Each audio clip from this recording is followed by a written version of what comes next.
Hum, Nós já falámos sobre, ou já fizemos aqui uma introdução ao threat hunting, em que dizia que era uma atividade que tinha que ser feita por pessoas, tipo, não se consegue automatizar a 100%, embora as pessoas que executam o threat hunting utilizam ativamente ferramentas que os ajudam nessa tarefa. E a ideia é quem está a fazer esta função está constantemente dentro da organização a assumir que um, a organização está comprometida e estando então continuamente à procura de sinais de comprometimento, à procura dos tais indicadores de compromisso, os tais IOCs. Um, Tínhamos então ficado aqui na questão da geração de hipóteses. E, aliás, a questão da criação de uma hipótese é, é a razão principal para que esta seja uma atividade que tenha que ser feita por humanos e não possa ser completamente automatizada. Porque, como vamos ver, depois uma máquina não poderia gerar as hipóteses tal como um analista o faz. Uh, Portanto, a situação que temos é que temos um threat hunter, portanto, um analista que está a fazer esta caça das ameaças e ele deve, no início do processo, um, criar uma hipótese. Criar uma hipótese e essa hipótese tipicamente decorre de observações que essa própria pessoa faz. Porquê? Porque conhece como o sistema se comporta normalmente e a certa altura vê um comportamento anormal no sistema, por exemplo, vê ali algo estranho a acontecer e com base em conhecimento que tem, aquilo ali pode fazê-lo suspeitar de alguma atividade maliciosa. Então ele deve formular uma hipótese. Essa hipótese, uma das características que tem que ter é que tem que ser realista, no sentido de tem que ser testável. Uh, Portanto, aquilo que se vai à procura tem que ser, tem que haver capacidade de se poder encontrar, está bem? Não vale a pena estar à procura de coisas que não temos depois meios para conseguir encontrar.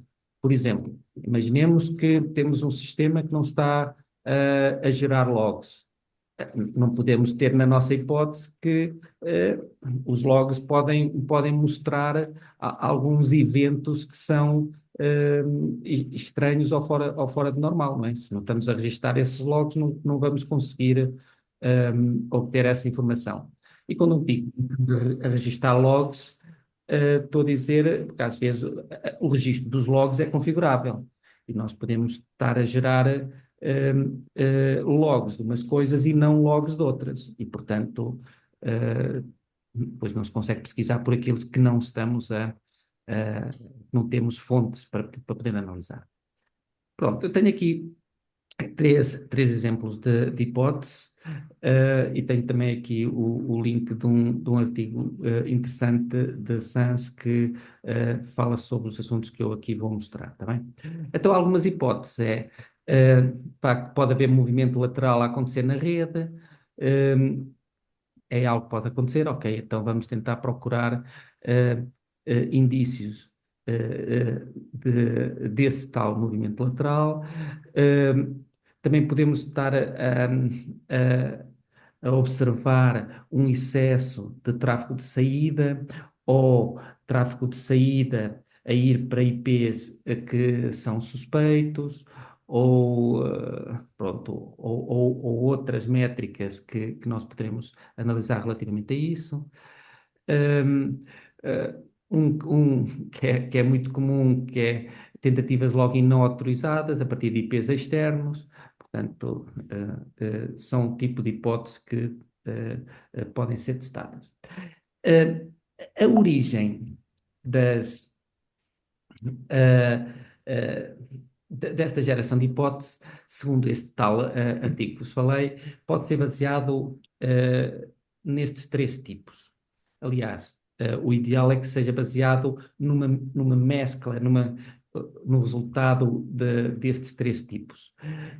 Um deles é este Friendly or Threat Intelligence, ou seja, o próprio analista tem conhecimento ou a equipa de Threat Intelligence da empresa produz essa informação acerca de IOCs, acerca de TTPs, não é? Destas Tactics, Techniques and Procedures, que, uh, que podem indiciar a presença de um ator malicioso, e então, com base nessa informação, é gerada uma hipótese. Outro exemplo é este Situation Awareness, que tem a ver com o analista, para além de compreender ou conhecer o funcionamento normal da empresa ou o comportamento da empresa numa situação habitual, ele deve ir mais além e compreender algo do modo do funcionamento da empresa, como é que ela se liga, um, que, que situações novas é que vão acontecer à empresa, e deve ter conhecimentos não só olhar para uma empresa, não é como quem olha como para qualquer outra empresa, mas as empresas têm as suas particularidades, nomeadamente há aspectos que podem ser muito importantes do ponto de vista para um atacante, que são aquilo que são chamadas as crown jewels, portanto, as joias da coroa da empresa. E os atacantes podem querer atacar aquela empresa para irem roubar essas tais informações. E, portanto, aquilo que está numa empresa pode ser diferente do que está na outra, e dessa forma as hipóteses devem ser também direcionadas a isso, ou pelo menos na geração das hipóteses deve-se ter isso em conta. Não é? Para além disso, ainda há aqui este domain expertise, que tem a ver com experiências e com já do próprio analista, não é? Se é uma pessoa com muita experiência, que já teve noutras empresas, que, que tem um, um, um contexto a longo prazo daquilo que se passou, do que é que acontece, como é que os grupos atacam, como é que as coisas normalmente vão ser roubadas, toda essa experiência passada ajuda o analista a definir aqui uma boa hipótese. Ok, então temos estes três tipos e pode ser de facto uma mescla destes, não é? Portanto, por exemplo, se há aqui uma informação que vem da Threat Intelligence acerca de uma situação, certamente um analista que já tem muita experiência e, portanto, vai usar a sua domain expertise juntamente com esse tipo Friendly or Threat Intelligence. Eu gostava de dar aqui um exemplo para cada uma destas situações.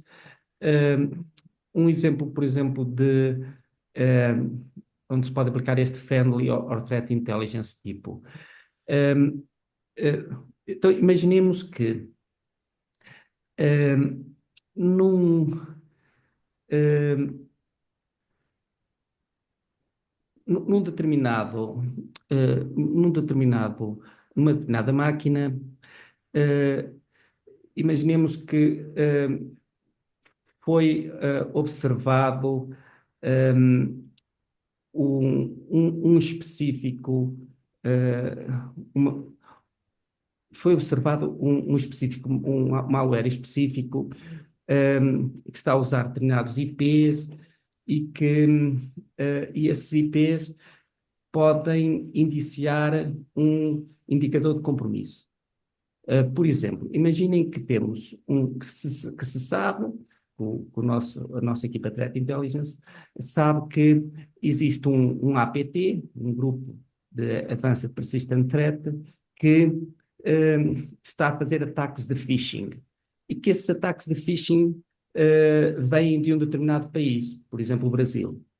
Portanto, com base nisto, a gente pode assumir que também está a haver um ataque de phishing desse grupo na nossa empresa e a hipótese pode ser que esse ataque de phishing também está a vir de endereços do Brasil.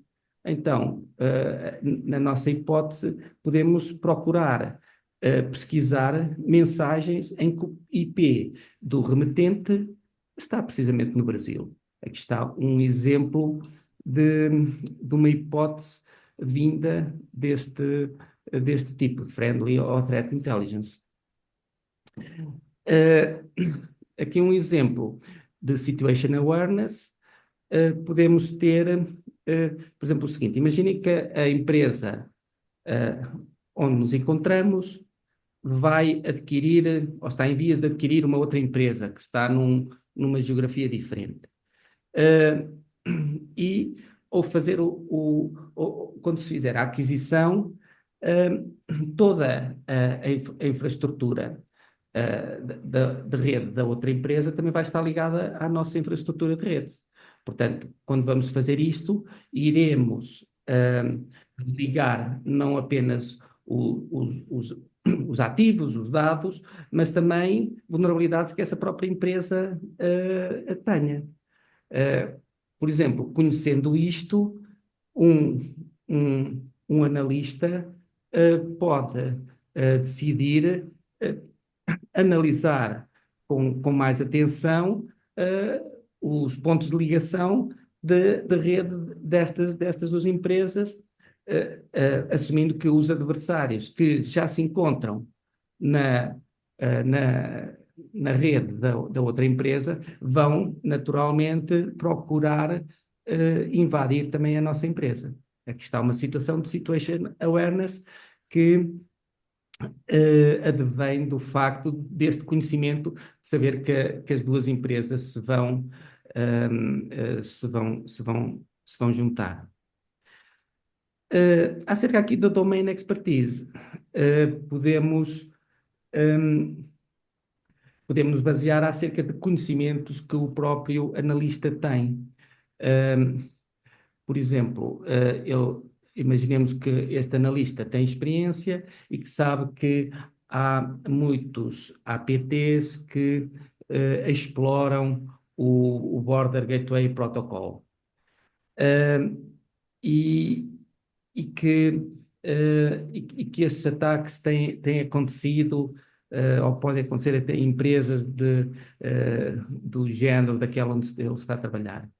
Pronto, com base nisso, pode-se também definir uma hipótese que procure analisar as comunicações e a rede junto à parte do gateway, ou até mesmo envolver, porque muitas vezes isto até pode ser, estes APTs podem ser a nível internacional, ou outros países, ou grandes organizações, e então até se pode envolver até o próprio fornecedor de serviço, pronto, e dependendo da situação, até se pode alargar mais aqui esta situação de detecção. Portanto, temos aqui três exemplos de como se pode fazer este threat hunting, ou a geração, neste caso, a geração de hipóteses para estes três exemplos. Pronto, também numa situação aqui em que se misturem estes três. Por exemplo, imaginemos que é detectado um determinado ficheiro num controlador de domínio na empresa. Um ficheiro que é suspeito. Nesse caso, o analista, isto tem a ver com a situação de ser, é uma situação de friendly ou threat intelligence, não é? Existe, foi detectado ali aquela situação anómala, e o analista pode dizer, bem, se este determinado fecheiro que foi executado aqui neste controlador de domínio, se calhar pode estar noutros controladores de domínio. Então, pode gerar uma hipótese em que nos outros controladores de domínio também, isto também pode estar a acontecer e então vai-se pesquisar em todos os outros controladores de domínio. Agora, vamos imaginar a mesma situação, mas usando o Domain Expertise. Por exemplo, o analista tem conhecimento de que, aliás, isto tem a ver com situation awareness até.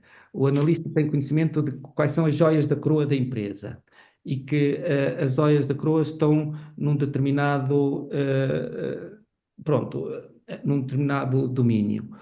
Uh, Ele pode-se, e que tem havido ataques por algum APT a documentos confidenciais das empresas. O analista pode direcionar a sua hipótese para, de facto, aquele domínio específico onde se encontram as tais joias da coroa da empresa. Em vez de se estar a dispersar à procura de sinais de compromisso em todos os controladores de domínio. Porque um dos problemas que surge neste processo é que podemos ter muitas situações anómalas e mais do que aquelas que se conseguem analisar em tempo útil e, portanto, pode-se procurar uh, definir com mais assertividade quais aquelas em que se vão, pelo menos se vai começar a fazer o threat hunting. Ma Mais uma vez, também convém relembrar que a formulação de hipóteses deve ser feita de forma razoável e, portanto, temos que ser e temos também que ver as capacidades que tem a empresa para depois poder dar resposta às questões que se colocam. Isto também pode levar a que a própria empresa tenha que ser adaptada. Por exemplo, se não se consegue testar uma hipótese porque há falta de ferramentas, se calhar e que são ferramentas que são, vá lá, diria eu aqui, básicas e necessárias para fazer esse trabalho. Então, como é óbvio, a organização deve adquirir e pôr em funcionamento ou deixar instalar essas ferramentas. Imaginemos que não se consegue testar as hipóteses porque há falta de dados.